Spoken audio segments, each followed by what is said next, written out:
ଆସିବ ଗୋଟେ ଚମ୍ପୁ ଆସିବ ଏଇ କଣ କ୍ଷୀର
कौन कते कही आर पाला वाला गुड़ाक सी उठे बस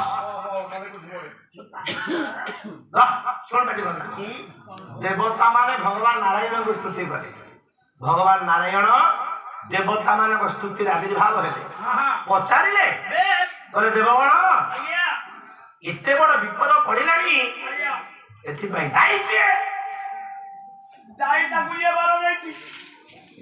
ଆମ ଦେବତା ମାନଙ୍କ ଭିତରୁ କେହି ଜଣେ ତାକୁ ବରଦାନ କରିଛି।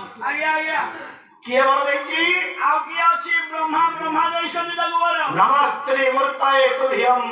ଭଗବାନ ବ୍ରହ୍ମା କହିଲେ ପ୍ରଭୁ ତାରକାକୁ ବର ଦେଇଛି ମୁଁ। ନା କଣ ବର ଦେଇଛ? ତାରକା କେମିତି ମରିବ? ଶିବଙ୍କର ରକ୍ତ ଆସିବ, ଅଗ୍ନିରେ ପୋଡ଼ିବ, ପବନରେ ଉଡ଼ିବ, ଜଳରେ ବୁଡ଼ିବ, 6 ମାଙ୍କ ଗର୍ଭରେ ପଡ଼ିବ, ତାଠୁ ଗୋଟିଏ ଛୁଆ ଜନ୍ମ ହବ, ସେଇଟାକୁ ମାରିବ। ବ୍ରହ୍ମା ଆଜ୍ଞା ତମେ ବୁଢା ହେଲଣି, ମୁଣ୍ଡ ବିଚଳିତ ହେଲାଣି, କଣ କରିବା? ଆଉ କିଛି ବର ନଥିଲା, ଏଇ ବର ଦେବ। ସେଇଥିପାଇଁ ତମର ଭୁଲ, ତମେ ସେତିକିବେଳେ ଫୋନ କଲ, ମୁଁ ଆଶୀର୍ବାଦ କରିକି ପଳେଇ।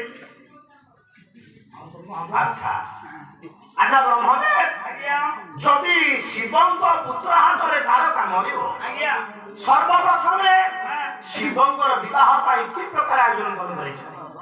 ବାହା କରିବା ପାଇଁ ଗୋଟେ ପାତ୍ରୀଟିଏ ଦରକାର। ବିବାହ କରିବା ପାଇଁ ଗୋଟେ ପାତ୍ରୀ ଦରକାର, କନ୍ୟାଟିଏ ଦରକାର। ହଁ ସେ କନ୍ୟା କାହିଁକି? ସେ କନ୍ୟା ଜନ୍ମ ନେଇ ସାରିଲାଣି ପ୍ରଭୁ, କନ୍ୟା ଜନ୍ମ ନେଇ ସାରିଲାଣି।